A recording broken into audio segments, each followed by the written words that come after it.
our first subject might be something that's a little bit under the radar, with some front office staff members leaving the Seahawks. So why don't we jump into that and sort of talk? We'll open our Seahawks segment here.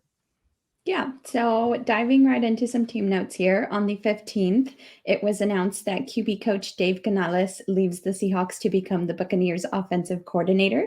Canales has spent 13 seasons as an assistant on Pete Carroll's staff, dating back to USC.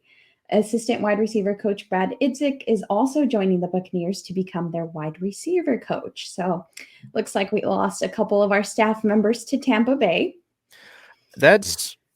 So this is interesting, Bel, and I wanted to take a second and talk about that because there was that.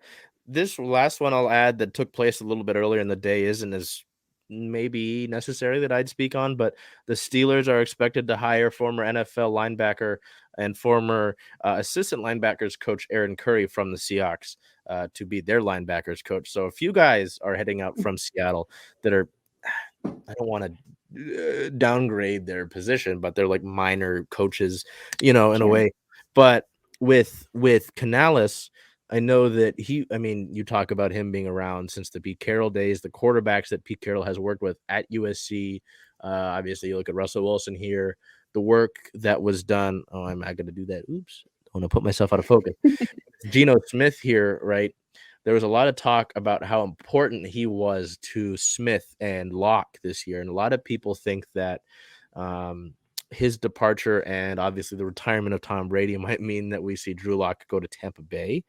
Interesting enough, which, I personally, I was wrong in the beginning of the offseason last year. We got that out of the way. We apologize like every single week. But I really wouldn't be too worried if we lost him. I know, if you look at some of the social media interactions, I don't know if you saw it, Bell, but Geno was posted a pic in the Seahawks weight room. And I think Quandre and DK were like, he needs to get his behind out of Seattle and go on a vacation. And Geno called Quandre short. Quandre said something else. And Geno was like, when you're back in Seattle, we got to meet up for the old Oklahoma drill. So that was fun. But it just seems like with stuff like that, and the talks, the words that are being used by Pete Carroll and by John Schneider that Geno's going to come back. It's just about, I'm sure, hitting down the finalization of the numbers. But I don't know. It's interesting to see how some of these minor coaching changes could affect something like the day-to-day work. I know like Sean Desai has been interviewing, right? And he was a guy that a lot of coordinators in the offseason were like, oh, he could be a head coach someday, right? So I don't know, just interesting to see these position coaches leave and wonder what impacts they'll have on this team going forward. I mean, the voids that they'll leave going forward. You know what I mean? So I wanted to address that, see what you thought about that. Honestly, I don't think I would see one of our key players like that following a coach. And like you said, we're not trying to downplay their role or anything. I just don't think that it'd be enough of a reason. And then I also they're going to Tampa. I mean, Tampa just lost Tom Brady. So yeah, I don't see it happening. But the only reason why I could think that the staff would have leave for a different position in the first place is just an upgrade in position, upgrade in pay.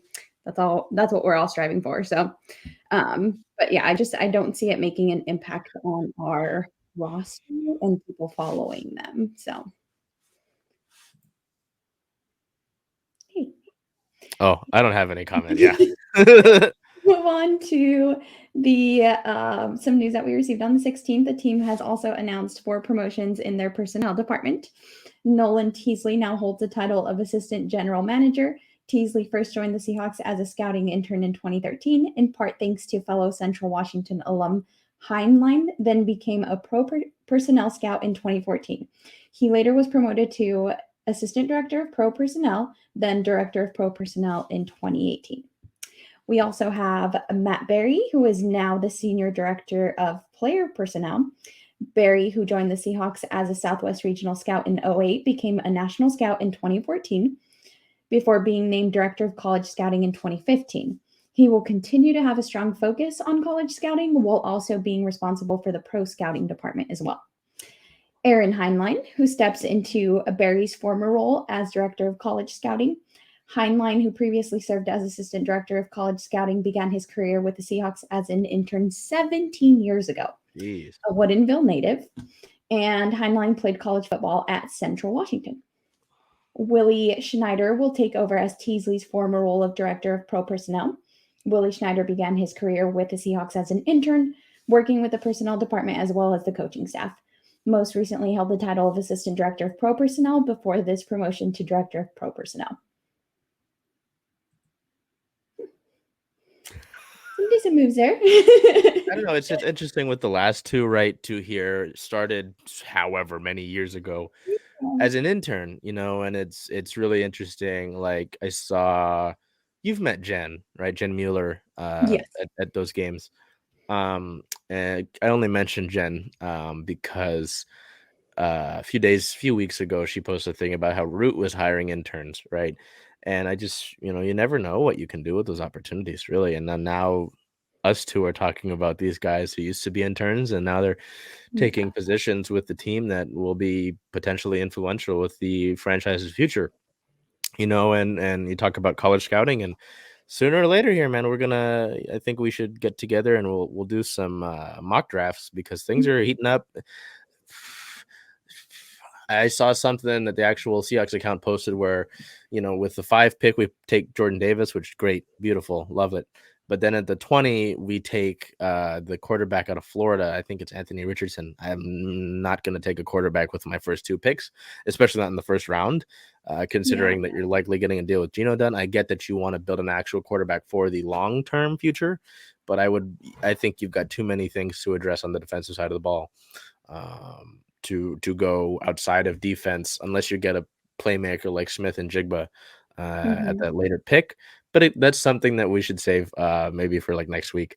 But yeah, with college scouting, again, it just gets you prepared. We're Super Bowl's ended. We're a week off of that. Now we're looking towards the draft and the combine and all that sort of stuff. So this one's a little bit more fun, though. We get to look at what these guys are doing in the offseason. Then 2 wide receivers that are doing they're activities, but they're 2 very different activities. Could you call them both sports? Both? No, I'm not gonna call both. Sorry. One's a game you play when you're drunk on the beach or something. The other is an actual There's a sport. whole tournament. Okay, we'll go into it. Tyler Lockett has been participated in the American Cornhole League tournament and actually made it to the final. That's a great picture of Tyler Lockett there.